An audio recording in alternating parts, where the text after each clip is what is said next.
And that's the cool thing about Butler. There's such a pride in the place. You know, I've been playing football since 1893. They love playing on the football program. They love being around it. We like to say we set the foundation for success. That's right. What are the stark differences between levels? I would say 1,000% football is football. Again, on your dad, though, what has he meant to you just in your life? He actually got beat in the first round on a Hail Mary. There was phenomenal talent on the field. This game was in Indiana. This would have 8,000. Proof of concept here. What can we expect? Good morning, good afternoon, good evening, wherever you are. However you may be listening, thanks for tuning in to the Get Indiana Podcast Network. My name is Dominic Miranda, and I've been covering sports for nearly a decade, most of which right here in Indianapolis. This is the Get In Sports Podcast. We're going to be covering everything in the Hoosier State, high school, college, pro, in the sports capital of the universe, in the greatest state on planet Earth. Thanks so much for coming on this journey with us. Let's get into it. On today's episode of Get In Sports, the first head coach to enter the Get In podcast studio. So welcome. He has spent his entire career in the state of Indiana, so who else better to get on the Get In Sports podcast? He's risen to the ranks of coaching. His family lives and breathes football, from Franklin to IU, UIndy to Ball State. Now coming into his second year of being the head coach of Butler football right here in Indy. We're pleased to welcome on Kevin Lynch. I know football season's here, so thank you for making some time. Well, welcome. Thank you for having me. Obviously, I've seen your stuff and always on social media with it. It's awesome. I think anytime we can promote Indiana and promote obviously football and specifically Butler, but what you're doing for the state, I think, is awesome. I appreciate that, man. It's all Nate Spangle. I'm just happy to be along for the ride, you know what I mean? But you may know, but Kevin's dad, Bill Lynch, was my college football coach at DePauw. All right, wasn't exactly a star player. He let me on the team. Bill is he's the epitome of the leader of men. I know Kevin is too, and his brothers are too. Classy family, so we're pumped to have you on. It feels like one of the first families of football here in Indiana. I mean, honestly. Well, thanks for saying that. Yeah, of course. But I want to start here with you, all right? You grew up in Muncie, right? I did, yes. And your dad was the head coach of Ball State during your kind of upbringing. Yes. Being the son of a Division I head coach, really a head coach at any level, right? It's just different, okay? I want to get an idea of what it was like growing up in the Lynch household, how your love of football was shaped, and how you knew coaching was something you wanted to pursue as well. Yeah, I think that when you're growing up, you don't really think anything of it because it's your life and you live it. And I'm the youngest of four, so golden child. Yeah, right. Certainly, there's times like I laugh. I say stuff of like growing up or doing this, and my wife will be like, "Yeah, you know that's not normal." I'm like, "Oh, okay, gotcha." You know, I didn't think much of it. I think certainly college football's changed a lot in the last 30 years. You know, growing up in the mid '90s through the early 2000s there at Ball State, obviously it was Division I and it was FBS, and there probably wasn't quite as much spotlight on head coaches or what that looked like. Right. Social media. Exactly. I think my upbringing that way was very, very normal in terms of being in Muncie and specifically through Delta schools, and had a great experience there. Love Muncie, and certainly love going to school in that school corporation. Met a lot of great people and a lot of good families and all that good stuff. So I don't know if I could give you something that I would say that I thought was wild that way. I do know I knew I wanted to coach at a pretty early age. Yeah. Probably when I found out I wasn't going to play in the NFL or the NBA or whatever that was in 5th or 6th grade. Right. But, I think always being around it. I think one thing that's nice is when your dad's a head coach, you're around it a lot. Yeah. And specifically in Muncie, because you're 5 minutes from the stadium all the time and things like that. So was always at practice, you're at games, and just seeing the camaraderie and the fun of that. Sure, you like the schematics and all that stuff, but generally speaking, it's more about the people and the fun. And just being around it. 100%. Yeah. 100%. And then, I had an older brother. My oldest brother's 8 years older than me, and he certainly got in. I was in middle school by the time he graduated high school or college, and then went into coaching college, and then my other brother followed suit, and then I was kind of there. So yeah, that's really cool. Well, how did you see your dad balance the demands of a head coaching position at that level? Yeah, and being around for you guys, because it feels like just being an observer that you guys have a great family dynamic. Oh, I appreciate that. I think he obviously did an unbelievable job. Yeah. And again, you don't know it when you're living it. I do now a little bit more. Right. I got 5 kids, and my oldest is just turned 11, so wow, he's more getting into things, and then it's kind of down the line 9, 6, 4, and wow, you're a busy man. I got one turning 1 July 29th, so coming up. Goodness. But So I think, there were certainly times that he missed things. Again, it was normal to me. Right. But you never felt like, he was not there. And obviously, certainly always very in tune with what was going on and very supportive. And obviously had a great mom that way, too, that made sure we were going places. But we certainly, there's a lot of people that had it worse than us from a family dynamic that way. So, certainly, I've now that I've had kids, it's actually harder on me, or probably was on him, than the kids. Right. You're going to play the game and you're having fun and you're with your friends and you're going and doing your deal. So, certainly you're going to miss some things, but I think there's more positive than negatives to it. If you look at if you find the positives, there will be positives. Yes. Right. There's no question about that. The experiences you get from being a coach's kid, and whether it's being in locker rooms, being at some of the stadiums I've been at, being some of the places that you get to experience up close and personal and kind of know what's going on is, I wouldn't trade my upbringing for anything. A kid who's into sports, for sure, right? Yes. Like, it's just you're in heaven. Yes. It's like, okay, well, Dad's here sometimes. Yeah. But no, that's awesome. And so you said you had a great experience at Delta. Yes. And college football becomes something that you're probably very interested in, and you land on Franklin. Yes. Under the legend. Yeah. That's Mike right. Leonard. That's I mean, right. Bill Lynch, Mike Leonard. That's right. Okay. That's awesome right there. Why Franklin? Yeah. So really kind of funny story. And, everybody's recruiting or decision on where they're going to go to college is different. I was going through high school and really, I played football, basketball, and I say I played baseball. I played my senior year of high school in baseball, but loved football and basketball, and that's all I did. It's every summer and every year, and that's what I was doing. And I knew I wanted to play. And truthfully, kind of my junior year, I remember I had a conversation with my dad that I wanted to play in college, and I had two brothers that played Division I, football. Yeah, and he kind of said, well, if you really want to play, I think you should look at these schools, and they were smaller schools and things like that. Yeah. And I remember for like a couple of days, I was kind of like, oh wow, like a little disappointed, to be honest. Who wouldn't be? Yeah. And then I'm so thankful that I had a dad that way that knew who I was and what my really skill level was, and I had a great experience. So I was kind of looking at Division IIIs, and frankly, it was probably Franklin and DePaul. And what really led me there, if I really am honest about it, it should be more academic based and things like that, but it probably was Coach Leonard. He's the man. And that staff. We used to go, as Delta High School, we used to go to Bishop Dullahan camp at Franklin College. So we did it for 4 years. Yeah. And I want to say probably my sophomore year of high school, that was his first year. And that staff had stayed, so they always stayed in contact with me. And, I knew I wanted to play, and I knew I liked those guys, so I went and did it. And the rest is history, and had a great experience and met a lot of great people. Yeah, I mean, we were talking with Coach Dietz a couple weeks back just on it depends on what you want out of your college experience, right? Because I knew I wasn't a Division I football player, but DePaul was the best choice I ever made for all the stuff after. And what football, the doors that open for me, the 100%. connections you make. So even though it's D3, you got to play under a legend, and you probably met lifelong friends and 100%. have lifelong coaching connections. 100%. Yeah. I wouldn't trade my experience for anything. Yeah, and it seems like you guys had quite a bit of success at Franklin. We did, and that obviously success makes experiences that much better. Obviously, I talk about that a lot with our staff and guys that we're recruiting. But but more than that, it was a lot of fun to play.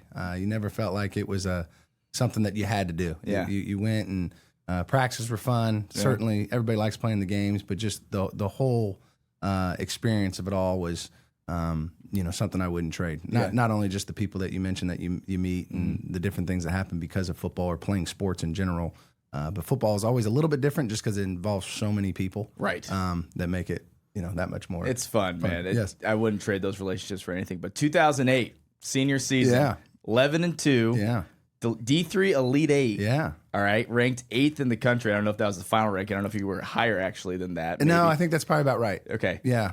We so my freshman year we were 500. Okay, and I think it was Coach's third year, but he was I think his first year he might have won 2, and it kind of grew. My sophomore year we went like 9-1. Okay, our league was.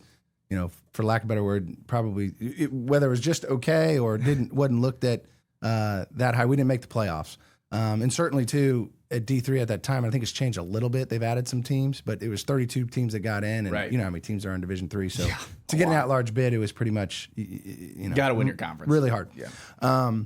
So we didn't make it in.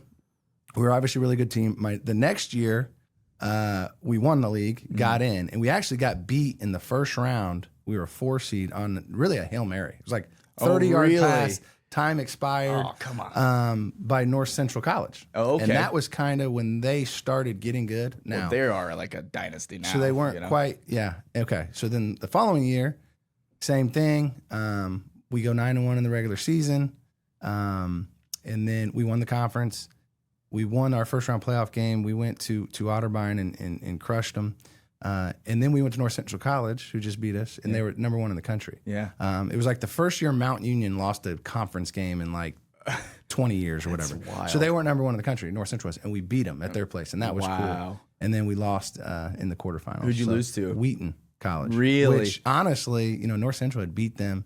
It's just one of those days. They beat us, but we were pretty good. Looking back, we were good. We were good. You never know how good you are until you go through it. We had a chance. Winning 2 playoff games. That's great. Yeah, it was fun. That's a great experience. Who ended up winning the D3 championship that year? Whitewater. Oh, of course. Yeah. And I think we would have played them the next week. Probably Leipold, right? Yeah. Oh yeah. Yeah. Oh yeah. Man, my brother played at Shrine. I remember being so into D3football.com. Just like who's good, what the situation is, and that was like Whitewater and Mount Union, and Shrine actually played a first round playoff game against Mount Union and lost 45-38. I don't know if you remember the name Eric Watt by chance. Oh yeah. He was the Gagliardi Trophy winner, Shrines quarterback, and I was like, this is awesome, man. Shrines gonna be back. That is one thing that the D3 world too is you go 45-38 because some of those games in the first round, it's some of those conferences, they're 7th place teams better than some of the teams that get in. For sure. Which makes it. There's tiers. You'd have to understand it, but that's what you talk about what DePaul's been able to do recently and things like that is super impressive. Yeah, we're pumped about it. Oh yeah, let me tell you, it's good stuff. Yeah. We like to say we set the foundation for success. That's right. But Mike Leonard, I want to go back to him. I mean, obviously you have your dad, who's a huge inspiration for you, but I mean, Mike Leonard's right there as well. You kind of knew you wanted to get into coaching, but having that great experience at Franklin under a guy like that, how did he kind of inspire your desire to coach as well? Without a doubt. I think when you're getting into coaching, you probably take a lot from a lot of people. Certainly, you are your personality. I think that I'd even go back to my 2 high school coaches in football and in basketball that had a lot of impact on me in different ways. But Coach Leonard, again, I just think with him, it's just the amount of joy people had playing. Yeah. And didn't matter who they were. He treated the best player the same as the worst player. Maybe that's a bad way to say it, but first guy on the depth chart, right? Yeah, and again, I never felt like it was a drag, and I think that's really important, especially at the D3 level. Exactly, right. You're pulled in a lot of different directions, and so you are at higher levels as well. But it's just the demands of it at the higher level. You're always in it, so you don't have a chance to catch your breath. Yeah. Where at smaller levels you do a little bit, which can be a negative too. Yeah. Because guys, you can get distracted. Yes, I'm gonna go do something else. I get it. I get it. And I think he did a great job of balancing that. And certainly why he's been so successful. And I'm glad to see him back. We play him this year. What'd you think of that? That he's back. I was honestly surprised because once he got out, he's always busy and he's doing stuff, but he's funny that way. He's got a lot of hobbies and he's got different things that he does. So I was surprised, but I knew it was a really good move for them. Yeah. So they'll benefit from it big time. Yeah, is that cool that you get to play him now as a head coach? Yes, very exciting. That's really cool. Interesting. Okay, so from there, go to Franklin, play under Mike Leonard. You get that experience. All right. Your dad's the head coach at IU. Yes. And you get that 1 year of kind of like, okay, introduction to what this is going to be. Yeah. I imagine that greased the skids a little bit. Like, dad's the head coach. I can get this experience. What was that introduction like? Because the pressure's higher there for him. I kind of had like a few opportunities right after school to get my feet wet. I had a chance to be a GA at UIndy, which is funny because a year later things changed. Right. Then I also had a chance to stay at Franklin, and I had a chance to go to DePaul. Okay. As kind of a GA, whatever. And the thing about the small school stuff where you go, well, I wouldn't go to IU. And again, things have changed a little bit in 15 years ago, that time, but 16, whatever it is, now 17. Wow. But you're not that. Yeah, right. Because at the smaller level, you kind of thrown into it. You'd be coaching, you'd be in a position and all that stuff. A lot gets thrown on you. So they kind of said, hey, you need to think about that, which truthfully I knew. Get an opportunity to go be in the Big Ten and see what that's all about. It was a no-brainer. Yeah. And it happened a little bit late. They had a coach leave kind of late that opened up a spot, which obviously helped me. Yeah. But it was great learning experience, not only from him, but the staff there and the experience. And I was worked with the quarterbacks. The offense coordinator, quarterback coach at that time was Matt Canada, who's really? Yeah, he's no way. Really smart and was with some really great quarterbacks there and learned a lot. And that's been very beneficial to me. To kind of when you go to that level, it's like, all right, this is how it's supposed to be done. And not that you don't do that at the smaller levels, but no, I get it. You don't. There's nothing that you don't. Sometimes at smaller levels you have to. We won't worry about that because you don't have the manpower, you don't have the time, or whatever it is. So that part has been very beneficial for me. Okay, so you grow up obviously with your dad, and you understand kind of from a son's perspective what that's all about, the demands of it. Getting to see him in action for a year, though, did that change some things? Well, it changed a lot for me. Okay. Yes, you know the demands, but you don't until you do it. Right. And I remember like the first you get, because again, the coach left late. I started in the summer. Summers are a little bit slow, especially then. Summers are different now, and just in terms of what you're allowed to do with athletes and things like that. Right. So it was a little bit of recruiting, it was a little bit of this, and then July is kind of a little bit of a quieter time, and most of the full-time coaches were out, or it was kind of split, and who had vacation, who didn't. So, and then I remember when training camp started, fall camp started, it was like, oh wow, just the amount of the time and the commitment and huge commitment, what you had to do, and honestly, how much you would do in 16 to 17 hours. And not even know that all that time had passed. So I think you knew that you really liked what you were doing. Yeah. But or you didn't have time. Yeah. To complain. But that I think with my dad seeing that way, and I was always around it. But probably more so what kind of leader he was and kind of person he is, and right.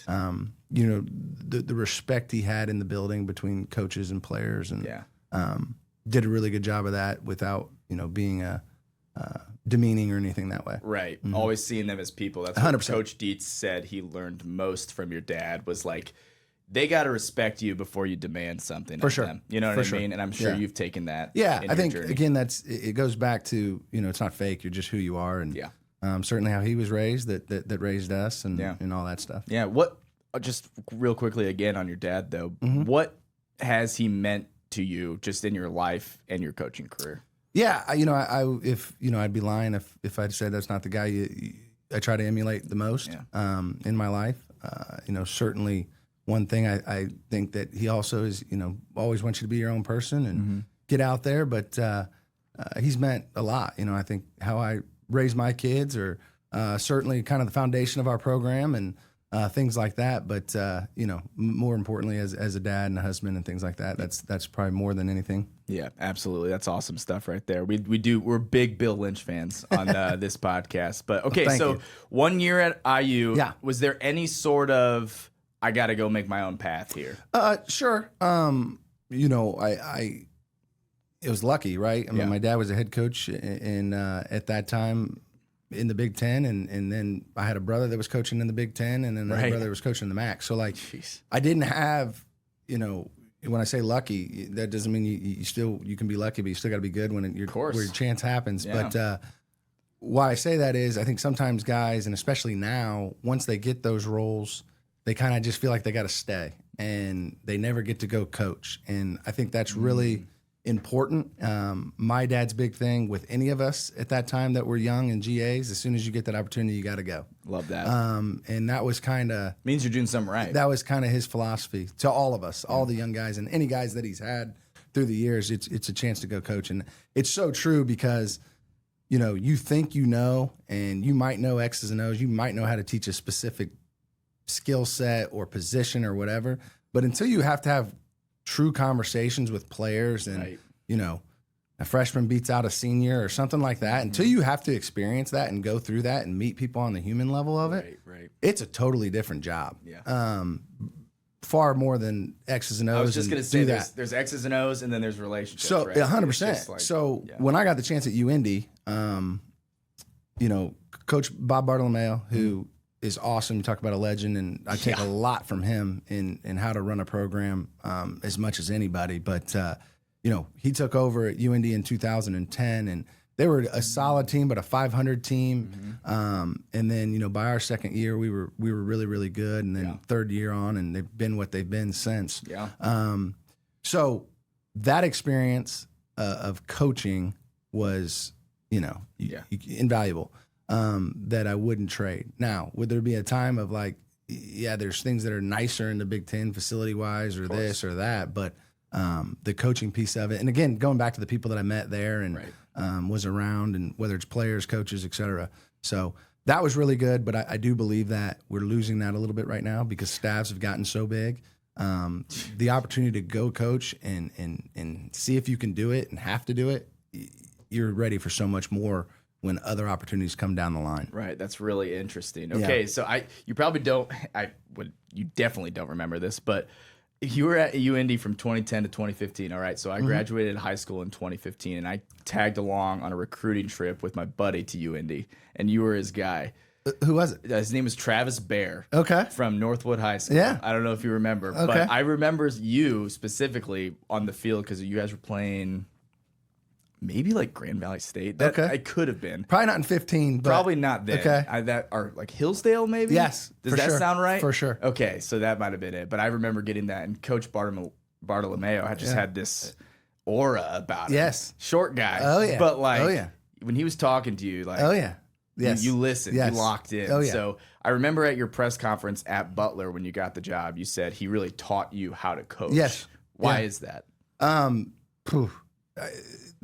much time we got? Yeah, right. But if I summed it up, detailed, organized, consistent, and he had a great ability, whether you say aura, whether you say, but he was demanding but compassionate. Yeah. And the thing I would say, he gets it, he was great with coaches, specifically young coaches, of teaching you how to do it. And I would go back probably more than anything. Very consistent, same person every day, knew what you were going to get, knew where you stood, coaches, players, everybody. But there was still a great compassion and wasn't about himself. Right. Still wanted, whether it was players, whether it's coaches, chase what you want to chase and help you get there. But had a way of doing things, and this is how we're going to do it, and this is the standard, and it never changed. Yeah. And that's why he was so successful. But I think anybody that's ever coached for him, played for him, everybody kind of says it with a smile because he was the same guy every day, and he's the best. Well, you have to be that way as a head coach. 100%. 100%. Just getting into like the corporate world as well, like sports is so huge and so synonymous to everyday life. Yeah. Like when you have a leader that is consistent, who will have the tough conversations with you, right. You know where you stand, but you believe in the mission. It's just so important. Oh yeah, right. Oh yeah, it's just everything. And I think that's probably, you just summed up, but leadership, right? Like, right. How do we get to the goal we all want? Well, I think he was great. Not everybody is experienced as him, or, frankly, especially at smaller schools, but even big schools, right? When you got some young guys, you don't know if this is what they love to do. Right. They're figuring out what's next. They're figuring out what their passions are. They're figuring out a lot of things. Oh, yeah. So he was also great at meeting people where they're at. And you might have been a 26-year-old, but knew this is what you were doing. And I think his expectations for those guys, maybe versus some other guguys, were different. Yeah. But the standard always was the same of what you were asked to do, which was pretty cool. That's really cool. Yeah, a lot of success. I yes. mean, 10-3, 10-2, 9-2, 10-2. I mean, what an experience for you. For sure. I mean, who said this? I forget who said this. I think it was Kurt Signetti. Like, nobody cares if you're on a staff that isn't successful. Like, you're learning a lot, but no one's going to hire you. Right. So it took him a while to get to where he is, but being a part of that success, that's as much of learning as anything. I don't know Kurt Signetti personally. I know a couple guys that work for him. I think there's a lot of similarities between the two. Oh, really? I really do. Okay. Just in terms of how they run a program and what's important and those things. From a football standpoint, maybe not personality wise, right, yeah. But that I do believe. And why I say that, it's so true of sometimes you learn a lot from a staff that was, 3-9 or whatever. Doesn't mean you're a bad coach. Or sometimes, you did a great job coaching to get 6 wins or whatever it is. Right. But absolutely, nobody, especially now, you know what I mean? In the new world of immediate gratification. Yes, exactly. And that's what makes it fun, and that's what makes it so entertaining, and why the college football playoff is what it is. And, I'm laughing just watching social media a week ago, just everybody picking out who the 12 teams are going to be in SBS, and it's like, wow. Yeah. You have no idea what those teams are going to look like. Right. So. And if you miss the playoff, it's just an epic failure. Oh, right. Man. You won 10 games, but you're gone. You know what I mean? That's so funny. That's good stuff right there. All right. So great experience at UIndy. Yes. Find your way back home to Muncie. Yeah. All right. You have a variety of roles. You work your way up. Running backs, offensive coordinator, finally associate head coach, all under Mike Neu. Yes. Okay. So talk me through your progression with Ball State. And I'm assuming coming back home, your dad wants to coach there. Like, that had to be pretty cool. Yeah. So a lot of reasons. One, you're from Muncie. Obviously stayed close to Ball State. My brother, my middle brother, he played at Ball State from, 2002 to 2006. We're talking Joey. Joey, yes. Who had a lot of success, yeah. So he then got into his coaching career. He was only gone from Ball State for 2 years. So then from 2009 to 2019, he had different roles at Ball State. Right. So I was always close to the program, following it. And then you're at UIndy. You're always going to camps there. That's where a lot of the times you're, evaluating players and things like that. So knew that. The Coach Neu obviously got the job. Coach Neu a little bit. He played at Ball State in the early 90s. Yeah. And it was I was the last hire. So things shaking out. And then I actually met him more. I went up to Muncie and just kind of went and hung out with those guys. And then I got to know the offensive line coach a little bit. And kind of the story went, they're going back. It's the last hire running backs, who we got, talking to some guys. And the offensive line coach said, why don't we hire Joey's brother?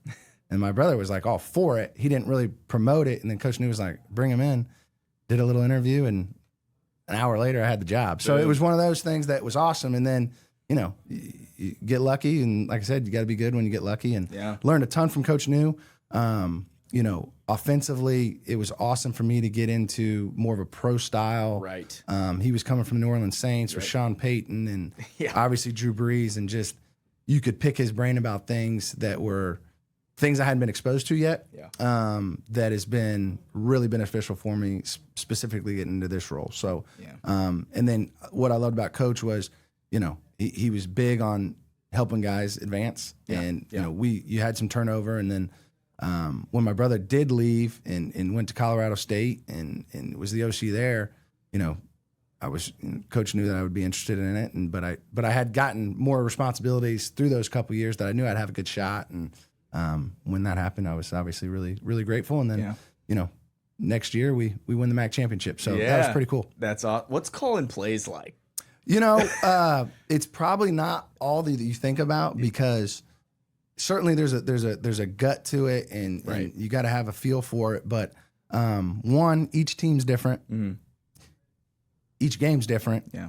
Got to play to your strengths. Big time. And so many other factors. But there's so much work that's done Sunday through Wednesday and Thursday as well. Thursday, usually you're kind of cleaning it up, but I shouldn't say that. There's work all week. But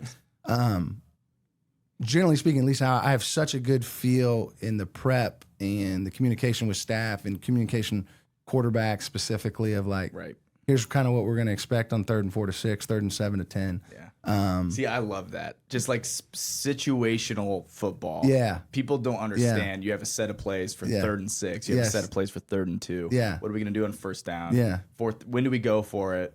And Stuff like that. Those change week to week, obviously. Yeah. Or, you're really successful at some certain concept on 3rd down. Well, how can we wrinkle it, window dress it, get people to the same spots? We're comfortable with that. Yeah. I love that part of it, But sometimes calling plays is a lot of fun. Sometimes it's not. Sometimes not so much fun. It kind of depends.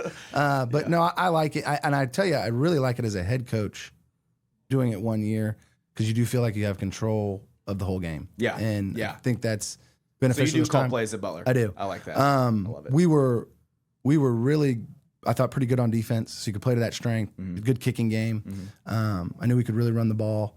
And we were able to do some things that way that I thought kept us in some games. We got to find ways, not to get into what we're going to be this year, but we got to find ways to be more explosive. Because I think the way we're going to play football is pretty good that way. But you don't have that feel of, I say this is when you call plays as a head coach of, okay, it's third down, I have to get a first down here. Sometimes the play is to punt.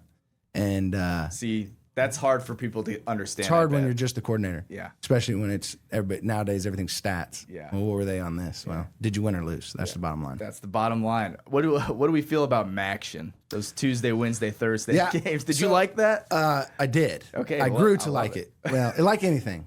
When you tell me you don't like sleeting and like Ypsilanti, Michigan. That I don't like. A few years of my career I was in the box. Didn't probably affect me as much. There you go. But that's the play. But here's why I liked it. And I've told guys that are new to the MAC or guys that would come in to our staff or it's funny, this summer I was talking to some of the newer guys at Ball State about their first year of MACtion, which they didn't have the full slate. But so if you can get on the Tuesday night MACtion game, okay, this is the benefit. Okay, right? okay, you would know. Yes, so. Yeah, no doubt. Now, Tuesday night, generally speaking, you didn't love the crowds. That was, it was kind of felt like a practice at times in the weather because sometimes during the day it was 55 and nice, and then kickoff was 28 and windy. It feels like every MAC game. 100%, dark and But why I say Tuesday was cool is for family. Mm. So generally speaking in college football, and everybody's really the same, people you talk to, you kind of go through your work week. By Thursday, it kind of winds down a little bit, and then whatever your travel schedule is the next day. Right. But your Thursday was a Sunday. Right. So your family was home. Oh, there you go. You got to do some things. Because a lot of times on Thursday night, if you get a little time and all that, well, one kid's got to practice here, a kid's got this, you're doing all this, which is cool too. Yeah. But generally speaking, a little bit less to do. Yeah. And then the same thing on Saturday. Wednesday night was usually a little bit ahead of the game that you might get to watch the 8 o'clock game at night on college football or whatever. So there's some benefits that way. Yeah. For the balance of I will say I like better what I'm doing right now with traditional Saturdays, but it's not all bad. It's not all bad. And I think it is great exposure for those players. Yeah. People watch 100%. The craziest plays you'll ever see happen in MACtion. Right? Yes. I always laughed about that because there was only a couple games on, so it got blown up. But like those happened every Saturday. You know what I mean? Yeah. But I do think it obviously makes sense for the league and for the players and getting some of that notoriety. Yeah. You know what I think is most impressive about the MAC is through all the changes of college football, it's stayed. No one's poaching the MAC teams. Like, it's staying true to itself. Yeah. And it's such a good mid-major, for lack of a better term, conference. I agree. The league travel and things of that nature. Now, I know it's changed a little bit with UMass and Sac State joining the football only, and we'll see where that goes. I think each year's different now at that, but the whole of the Michigan-Ohio league and obviously Ball State. But good natural rivalries and great travel. That's awesome. Who's the most talented player you've ever coached at Ball State? Whew. Not to put you on the spot. Yeah. But to put you on the spot. I'd have to go position. You know? Okay. We had some really good running backs. Being in Indiana, obviously. Wait a minute. You coached Carson Steele. Carson Steele was really good. Okay, yeah. There was a running back before him. And I know Carson's with Philadelphia. There was a running back before him named Caleb Huntley that was really good. He was with the Falcons. Unfortunately, tore his Achilles. I think he'd still be rolling. We had a guy just for a year named Walt Fletcher at running back that's still playing in Canada. That was a great player. Nice. Couple wideouts. There's a kid named Justin Hall that's played really well in the. I know that name. What is it? The XFL or the USFL or whatever it is now. Okay, got it. That's done a great job. Riley Neal? Riley Neal was the quarterback when I first got there. I was coaching running backs. Oh, got it. Okay, got it. And then his last year was 18. And then after him, there's a quarterback named Drew Plitt that had a lot of success and was all league, and we won the conference championship with him. Yeah. And then my last year, we had some really good skilled talent that's kind of now other places. Yeah. But they were our quarterback was really good. He's at Tulane now. We had some good wideouts and things like that. Did you coach our boy Aaron Hepp? My first year. Okay. So nice. I say I coached him. I was running back coach. He was a senior, 5th-year senior receiver, but awesome. Got to know him a little bit. His younger brother. Yeah. We're really good friends with. He's the man. And then the other Ball State player that he's fighting for the starting center job with Baltimore, but Danny Pinner, who was here with the Colts forever. He was Chris Ballard loved him, man. One of the best football players I've been around. Yeah, clearly. Awesome that's really cool.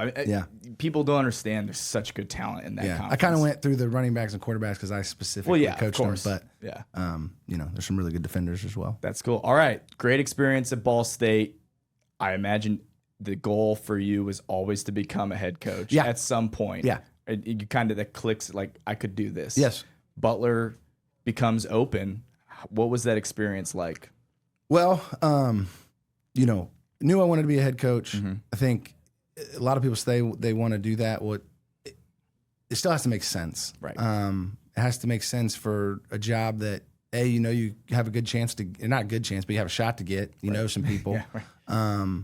It makes sense for your family. All those things in a place that, frankly, especially for your first job, you want to have a job where you feel like you can have success. Of course. Whether it's administratively, which is great, but also like know the footprint, know what you're getting into, and know the surrounding areas and things like that. Yeah. I think especially the smaller level you go to, because you're going to be with a little bit limited staff wise and things like that of what we're going to do and how we're going to do it. Of course.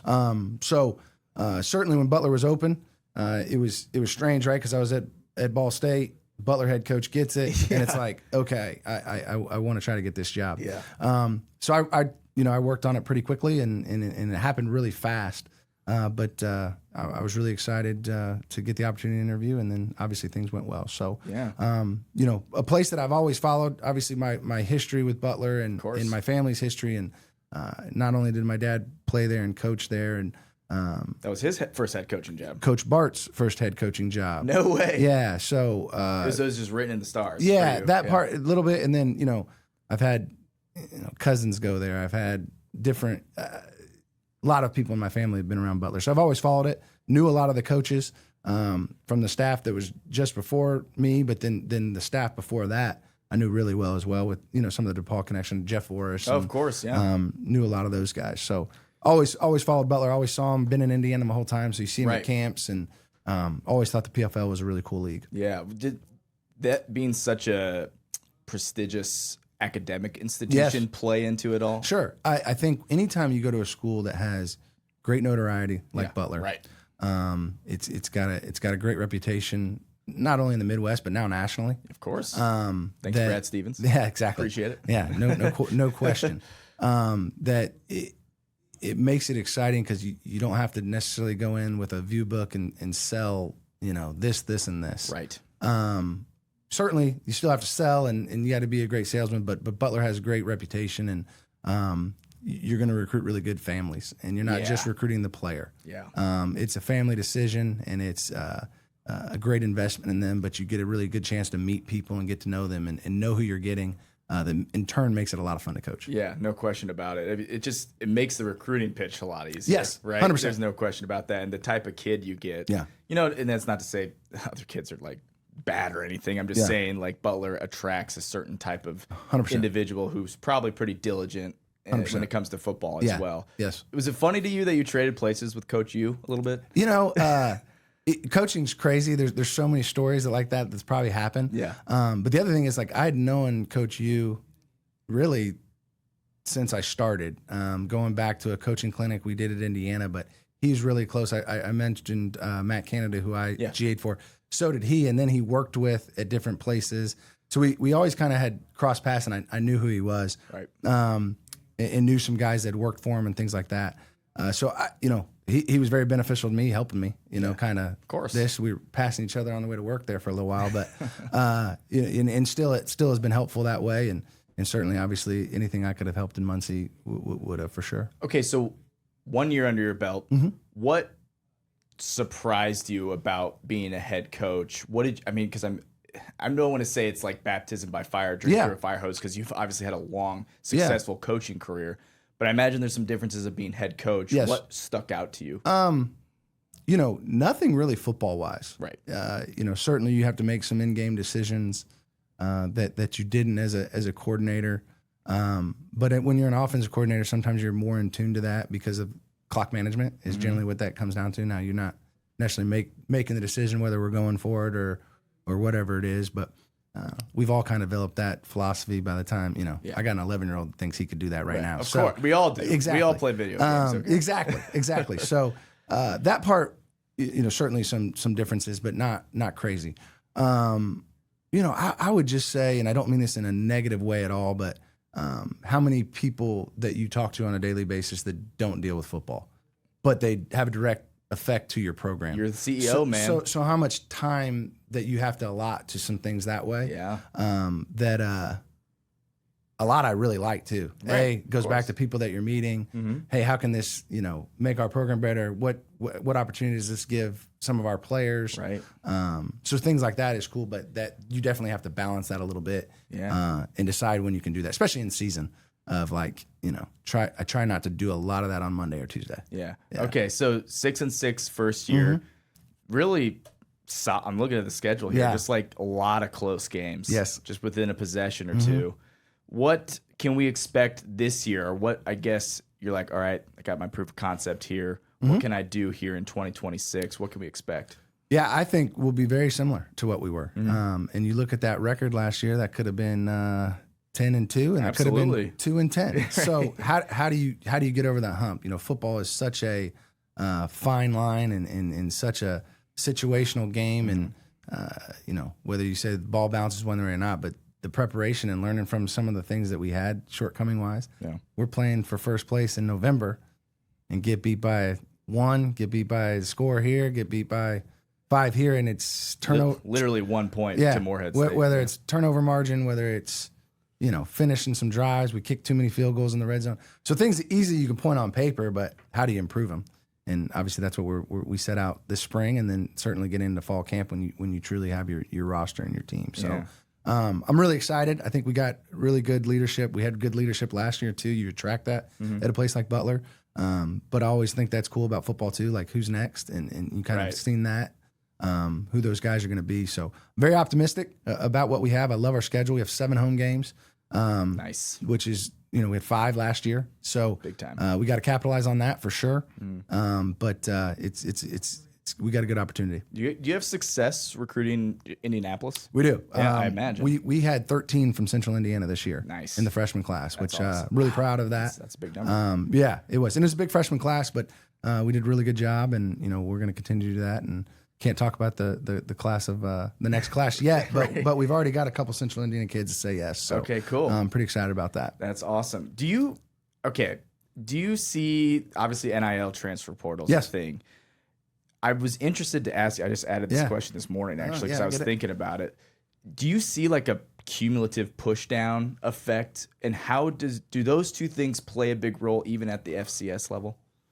Yes and no. Okay. Yes, you deal with it because the questions come up, and how can this happen? Right. Of course.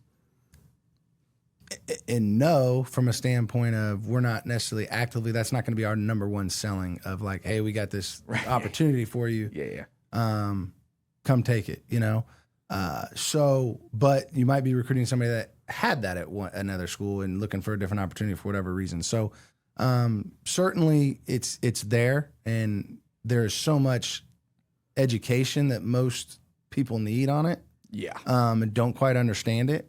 Everybody. And I get it. And that goes back to even when it's not much different than when I was at University of Indianapolis and we're Division II. And yes, we have athletic scholarships. Okay, well, what does that mean? Right. Okay. How do we split up these 36 scholarships to field a football team? Right. Half the team's on scholarship, half the team's not, or whatever it was. I see. So there's always been that education, even at Ball State. Okay, what does a scholarship mean? What do you get with a scholarship? And I know it's changed a little bit through all this now, and really the last 18 months. Right. Seriously, it's but, always changing. Yeah, but I do think that's always been in recruiting of just what are the rules? What are you playing by? And here we are. So wow. Yeah, it's crazy time because everybody's going to look at what's going on at Ohio State, Indiana, and Big Ten, SEC, and Notre Dame, what have you. Like it's there's the few, right? And there's the 60 or whatever it is. The loud few who are getting $5 million to come play. What a time. Allegedly. I don't know. I don't know what people. Who knows what's true and what's not? Exactly. You know? Do you see a lot of?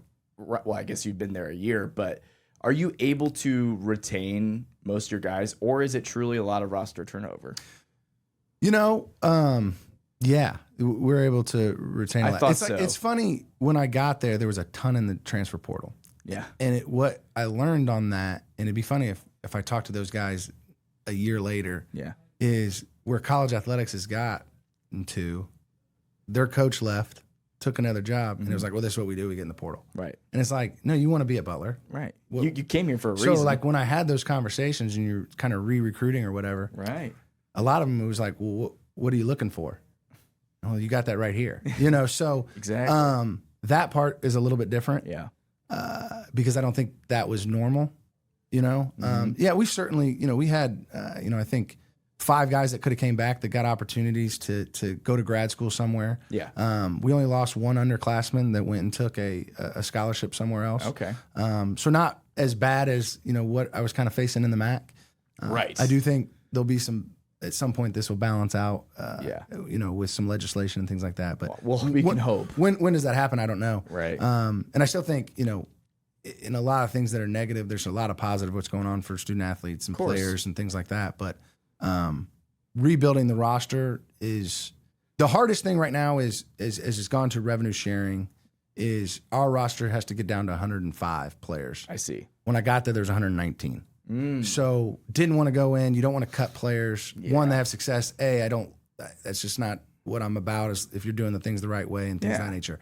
So it took you want to be a part of the program. So the first class I had was a smaller high school class. Took a little bit bigger this year.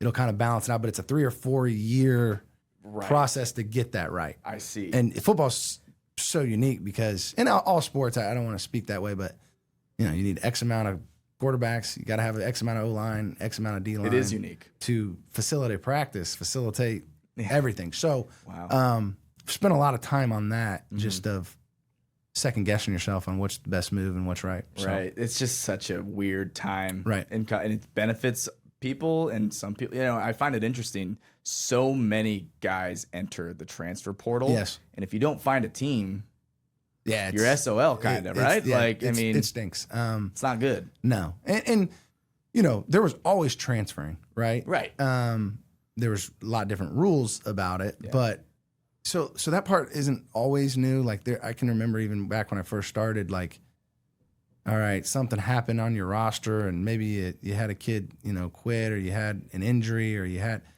I remember some of the head coaches, hey, you know, I think we might want to look into maybe getting a transfer, getting an older kid at this position if somebody's available. Right. Well, now sometimes it happens, sometimes it didn't. Now you know they're available, but it's so much faster and what's real. And the immediate eligibility piece, I feel like, is a positive in a way because, I mean, sitting out a year or two, like, that's tough. Yeah.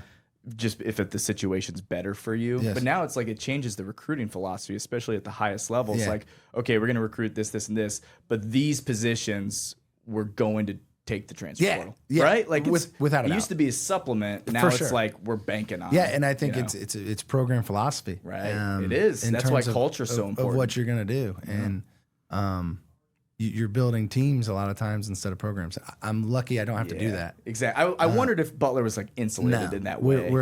No, it's and that's the cool thing about Butler. There's such a pride in the place, anyways. Exactly. That, you know, I've been playing football since 1893. There's a lot of people that are very proud, and our players are very proud to be there. Right. Not saying opportunities don't come up or whatnot, but by and large, the families that are coming, they know the investment and they know why they're going to Butler. And it's, yes, they love playing in the football program and they love being around it, but there's a bigger side of this, and keeping the main thing. And, you know, being a great student and getting a great education and open up the doors. And hopefully football leads them to something as well. That's what it's all about. Yes. Keep the main thing. I heard Bill Lynch say that 105 times in my life. Yeah, so I think I did too. That's awesome. Yeah. I heard that growing up. That was not even a football thing. Yeah, all right. A couple more for you, Coach. This has been awesome. But you played D3. Yep. You've coached D2, D1, now FCS. Yes. All right. At the end of the day, is it just football, or what are the stark differences between levels besides maybe talent level, or that people don't quite understand as you get to these different levels? I would say 1,000% football is football. Okay, good. Love to hear that. I at the college level, there really isn't much difference. Okay, good. It's talent, right? It's size and it's speed. And then obviously the money side of what can be done at those levels, facility-wise, training-wise, food-wise, et cetera. But the football and what's going to be called on 3rd and 6 isn't different at Butler, Texas A&M, wherever. And I say that with my brother being there. Yeah, that's sweet. I just learned that yesterday. Yeah, too. and That's like pretty cool. he and I, like, talking enough that, they've shared ideas and, hey, what are you guys doing? And Reds, things like that. That part isn't different because it all becomes comparable. When we're going to play, University of Dayton in October, that game and our skill level and their skill level will be very similar. So it's going to be a heck of a battle. Yeah. No different than when, Ohio State and Michigan play. Right. Whatever it is. Right. So That's that part, interesting. yes, I think is very different. And then the difference too, I would say the higher levels you go is obviously the amount of support you have in terms of coaches and trainers and things like that. So anything like that just makes it feel bigger. But then the amount of people it touches and how many people, because we saw it in our state, right, with obviously the awesome success IU had and did what they did. But it's the largest living alumni in the United States. Heard that a lot. But the excitement that brought, and then it's everywhere. And you can say, oh, this guy came out of the woodwork and he wasn't a fan. Well, he went to school there. Yeah. Right, so yes, he was a fan. You know what I mean? But that part of it, you wouldn't get as much at the smaller levels. So, but certainly if you come out to a game on Saturday, once you see the level and the comparisons of it, it's not going to change much. Yeah, that's really cool. Joey, really quick. Yeah. QB coach at Texas A&M. Yeah. Man. Yeah. That's pretty cool. Yeah. What has he told you about, Mike Elko, Texas A&M feels like they're on a rocket ship. Like coaching in the SEC, man. Yeah, so, he's been in the SEC now for, I don't know if this is like 6 seasons or whatever it is now. But he started when Coach Elko started there, and obviously really likes him and loves Texas A&M. I actually went. Our season was done. It was towards the end. Their playoff game against Miami. I took my oldest down and kind of took that all in, and we were on the field during college game day and all that stuff. That was pretty cool. That's awesome. But he, I think he's really excited about what they have, and he's got a great quarterback. And does he like it down there? He does. Yeah. They really like living there. College Station, man. They don't play. College Station is obviously Texas, but Texas A&M football and all that. Right. It didn't remind, just me personally being there for 48 hours or whatever I was, but that typical big college town, a little bit bigger, but kind of Bloomington-ish. In terms of that. So certainly some familiarity that way. Yeah, it's just different down there. That's really cool. And to have someone like not only your dad but him to bounce ideas off of, that's gotta feel great. For sure. So we talk football a lot, probably annoy people, but I like it. You guys get deep in the weeds. Yeah, that's right. That's right. All right, last thing for you. Yeah. I ask all my guests this, and no better person than you because you've spent your whole career here in Indiana. But what makes sports special in Indiana? People. I think there's so much passion for. I go to high school to start with, whether it's a Friday night in football, whether it's basketball, the tournament. There's some lifelongers that say in the same sense. Went out of class basketball, and certainly there's probably something to that. I also think I could get in the weeds of that, but a little bit more of. There's a lot more to do than you can watch a lot of games now and do those different things that maybe is declined attendance of things, but how important high school sports are to the communities. Yeah. That people care, student bodies care, and want to get out there. I love that piece of it. Certainly love my time of playing high school athletics, but I said I got a bunch of nieces and nephews, and I'm the youngest, so they've all kind of finished and are doing their high school stuff, and how important it is. Yeah. And then I think that in a given day you saw the success Indiana had and what that brought to our state and how many people were passionate about it. Right. I think is awesome, and I know if Purdue did the same thing, it would be the exact same thing. For sure. Just got to unlock it. And I the success when we had some success at Ball State and things like that, what that brought and the people that are passionate about athletics, and obviously it's a sports state without a doubt. And I think specifically Indianapolis that helps with Butler is we're synonymous with sports here in Indy. So yeah. It's a great state to live and a great state to coach. I can tell you that. That's awesome stuff. On the high school stuff, I mean, just growing up and then working in several different stations in Indiana, the way we even cover high school sports makes it so huge. Well, I listen to you on the mornings on 107.5 The Fan. Oh, yeah? Yeah, Appreciate that. I get a little feel for what's going on, where we're going to be. I'm about 2 Red Bulls deep. Who you're excited about. Yeah. I'm like, okay. I appreciate sometimes that. disagree with you. I'll be honest. That's fine. No, it's okay. You're not the only one, let me tell you, okay? No, that's awesome. High school sports in this state, nothing like it. No question. It is. It really isn't. And I say that like, I haven't been out of the state, but I've been to other states for games and recruiting, or certainly in recruiting. You're over in another state and you're recruiting a football player that plays basketball or something like that, and you maybe go to the game and you're kind of like, really? Wait, right? Yeah. So I covered sports in Tallahassee. Some great talent. One time I went to New Orleans. Yeah. And I went to a basketball game, and there was phenomenal talent on the field or on the court. Yeah. And I'm telling you, there was 45 people No one there. And there. I was like, this game was in Indiana. This would have 8,000 people. The gym, you have a much more like respect level for the gyms. Yes. And the buy-in. Yes. Like I'm covering sports in Tallahassee and South Georgia. I'm like, what is this? Yes. Like I'm like falling asleep doing this. Like this is crazy. But that's awesome, Coach. Yeah. This has been great. Congrats on all your success. Thank you. Appreciate it. Wish you the best of luck this year. We're gonna be following Butler. Good. And just shouting the good news of what happens. Yeah. It's gonna be awesome. So appreciate you. Yeah. Coach Kevin Lynch, head coach of Butler football. Appreciate you listening. This is Get In Sports. We have a great lineup this football season, so be sure to keep on listening.